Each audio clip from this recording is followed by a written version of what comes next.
¿Qué tal amigos? En esta ocasión vamos a explicar el apartado 4 que se llama El carácter fetichista de la mercancía y su secreto, que se encuentra en el capítulo 1 del tomo 1 del Capital. Les recuerdo nuevamente que les recomendamos leer previamente el apartado, después venir a escuchar esta explicación y posteriormente hacer una leída final de este mismo apartado. Marx comienza el apartado diciendo: a primera vista, una mercancía parece ser una cosa trivial. Su análisis demuestra que es un objeto endemoniado, rico en sutilezas metafísicas y reticencias teológicas. Marx comienza así el apartado porque lo que nos va a explicar es que las mercancías en el capitalismo parecieran tomar vida, tener un valor propio y esconden tras de sí las relaciones sociales necesarias para la producción de las propias mercancías. En cuanto a valores de uso, es decir, en cuanto a su propiedad de satisfacer necesidades, nada de misterioso se oculta en ella. Ya la consideremos desde el punto de vista de que merced a sus propiedades satisface necesidades humanas, es decir, que es reconocido como socialmente necesario, o de que no adquiere esas propiedades sino en cuanto producto del trabajo humano, es decir, del trabajo del tejedor o del sastre. El carácter místico de la mercancía no deriva de su valor de uso, tampoco proviene del contenido de las determinaciones de valor, es decir, del trabajo contenido en ello. ¿De dónde brota entonces, nos pregunta Marx, el carácter enigmático que distingue al producto del trabajo, es decir, al valor de uso? No bien asume la forma de mercancía, o sea, valor de uso mercancía, obviamente de esa misma forma, es decir, de ser mercancía. Y nos dice, lo misterioso de la forma mercantil consiste en que refleja ante los hombres el carácter social de su propio trabajo como caracteres objetivos inherentes a los productos del trabajo, como propiedades sociales naturales de dichas cosas. Es decir, que la forma mercantil lo que esconde a través del intercambio de mercancías que parecieran tener valor propio es en realidad el intercambio del producto del trabajo concreto y abstracto realizado por un productor por el trabajo concreto y abstracto realizado por otro productor. Y continúa, y por ende, en que también refleja la relación social que media entre los productores y el trabajo global como una relación social entre los objetos existentes al margen de los productores. Es decir, que todo el trabajo global realizado por los productores se oculta a través del intercambio de mercancías, las cuales parecieran tener valor propio, al margen del trabajo realizado en ella por los productores. Pero al mismo tiempo lo que nos está diciendo esto es que la relación social que se da entre los productores está mediada por el intercambio de mercancías y no a través de forma directa por los productores. Entonces, aquí les dejo una pequeña ilustración de cómo en la forma mercantil el intercambio de mercancías no se nos presenta como lo que realmente es, el intercambio entre productores, entre su tiempo de trabajo, entre su esfuerzo, su trabajo abstracto, su trabajo concreto. Eso no se nos aparece ante la vista. Lo que se nos aparece ante la vista es el intercambio de objetos, de valores de uso, que parecen tener vida propia y valor propio y que en realidad terminan representando las relaciones sociales entre productores. Por lo anterior es que también Marx nos dice, lo que aquí adopta para los hombres la forma fantasmagórica de una relación entre cosas es sólo la relación social determinada existente entre aquellos. Esto quiere decir que lo que parece una relación entre cosas no es sino la relación social entre los hombres, pero que está subordinada y representada por el intercambio y las relaciones de las cosas. Por ello nos dice Marx, de ahí que para hallar una analogía pertinente debamos buscar amparo en las neblinosas comarcas del mundo religioso.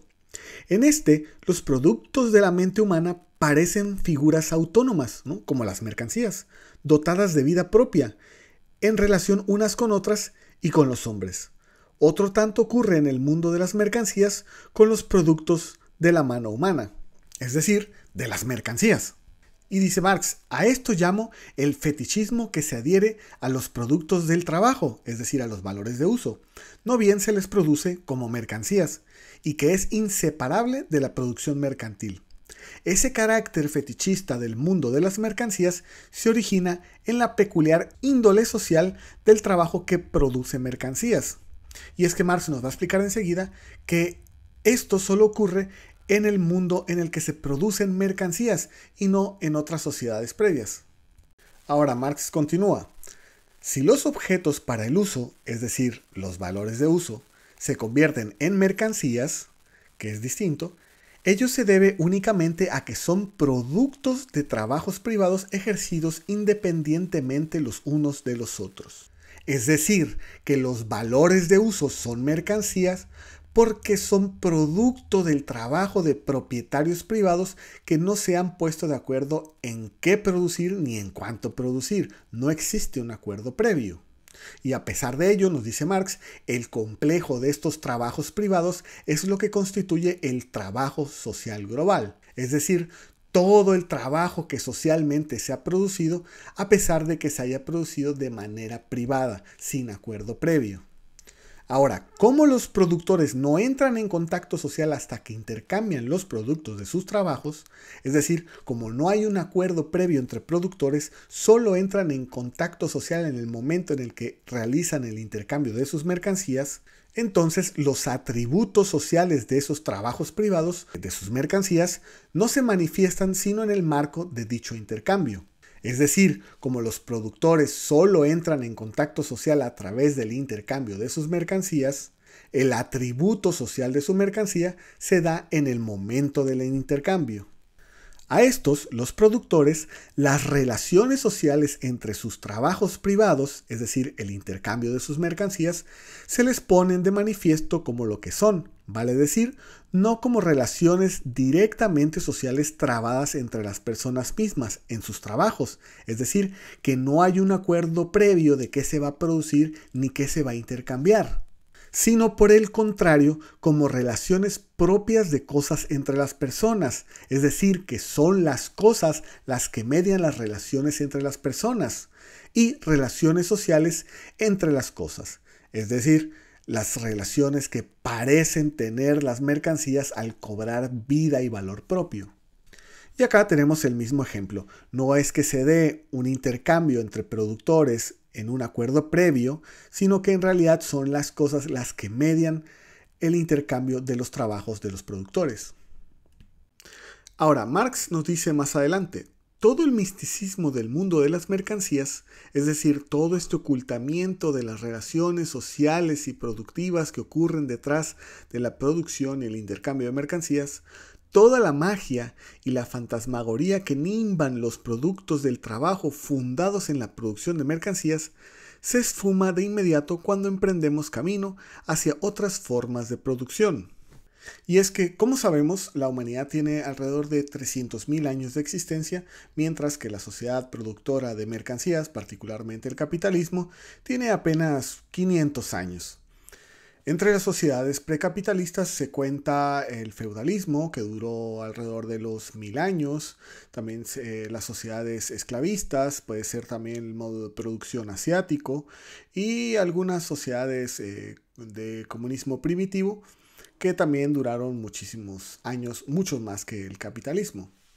Ahora, Marx nos va a poner el ejemplo de la Edad Media Europea, y nos dice, en lugar del hombre independiente, nos encontramos con que aquí todos están ligados por lazos de dependencia, siervos de la gleba y terratenientes, vasallos y grandes señores, seglares y clérigos.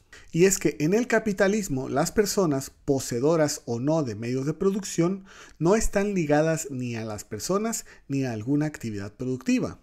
Por otro lado, en la sociedad feudal, las relaciones sociales y productivas están predeterminadas e incluso establecidas por la voluntad de Dios. Y Marx continúa, la dependencia personal caracteriza tanto las relaciones sociales en que tienen lugar la producción material como las otras esferas de la vida estructuradas sobre dicha producción.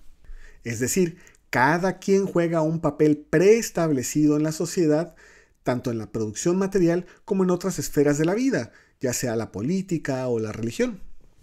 Y Marx continúa, Pero precisamente porque las relaciones personales de dependencia constituyen la base social dada, los trabajos y productos no tienen por qué asumir una forma fantástica diferente de su realidad. Ingresan al mecanismo social en calidad de servicios directos y prestaciones en especie. En otras palabras, quién produjo, qué produjo y para quién se produjo son cuestiones que están preestablecidas por las mismas relaciones sociales de dependencia. Y Marx continúa, la forma natural del trabajo, es decir, el trabajo concreto, el que le da forma a la mercancía, en este caso a los valores de uso, su particularidad y no, como sobre la base de la producción de mercancías, su generalidad, es decir, el trabajo abstracto, es lo que aquí constituye la forma directamente social de aquel. La prestación personal servil se mide por el tiempo, tal cual se hace con el trabajo que produce mercancías. Pero ningún siervo ignora que se trata de determinada cantidad de su fuerza de trabajo personal gastada por él al servicio de su señor. Otra vez, quién produjo, qué produjo y para quién produjo son cuestiones que se encuentran preestablecidas por las relaciones sociales de dependencia en esta sociedad, y no como en el capitalismo, en el que las relaciones sociales se encuentran ocultas detrás del intercambio de mercancías entre productores privados anónimos. Y enseguida concluye Marx, el caso es que las relaciones sociales existentes entre las personas en sus trabajos se pone de manifiesto como sus propias relaciones personales y no aparecen disfrazadas de relaciones sociales entre las cosas, entre los productos del trabajo.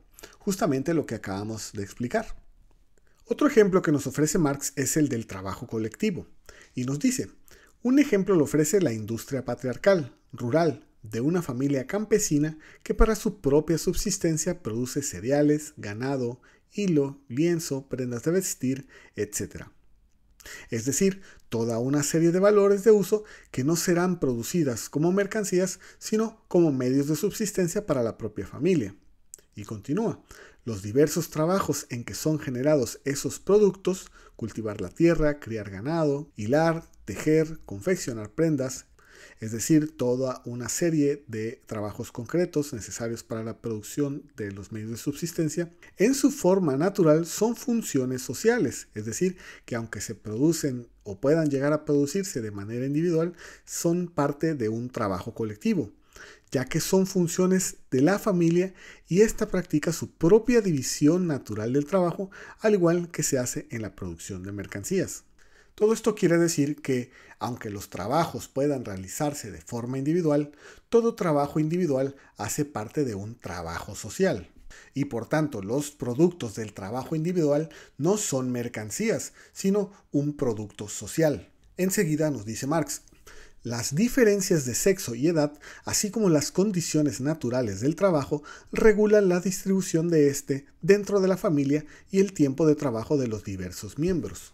Esto es, que de acuerdo a las capacidades materiales y productivas de la familia, así como de sus propias necesidades, es que se determina qué y cuánto se va a producir, así como la distribución de los trabajos a realizar, y aunque trabajos individuales, son todos ellos un trabajo social. Y finalmente nos dice, pero aquí el gasto de fuerzas individuales de trabajo, medido por la duración, se pone de manifiesto desde un primer momento como determinación social de los trabajos mismos, puesto que las fuerzas individuales de trabajo solo actúan desde su origen como órganos de la fuerza de trabajo colectiva de la familia. Justo lo que hemos venido explicando, que todo trabajo individual es parte de un trabajo social que ha sido previamente determinado. Por tanto, son las relaciones sociales las que determinan a los productos del trabajo, y no como en la producción de mercancías, en que son las mercancías las que determinan los tipos de relación social de una sociedad entre productores individuales. Adicionalmente, Marx nos da un ejemplo de trabajo colectivo imaginando una sociedad postcapitalista. Y nos dice, imaginemos una asociación de hombres libres que trabajen con medios de producción colectivos y empleen conscientemente sus muchas fuerzas de trabajo individuales como una fuerza de trabajo social. Es decir, que aunque productores individuales que no se encuentran ligados por ningún lazo familiar o legal, comparten los medios de producción como medios de producción de uso colectivo. Por tanto, también, aunque participan de forma individual, el conjunto de las fuerzas de trabajo individuales es también la fuerza de trabajo social. Entonces, el producto todo de la asociación es un producto social. Una parte de este presta servicios de nuevo como medios de producción, no deja de ser social. Es decir, que como comparten los medios de producción, una parte de los trabajos individuales debe ir a la reposición de estos medios de producción. Pero los miembros de la asociación consumen otra parte en calidad de medios de subsistencia.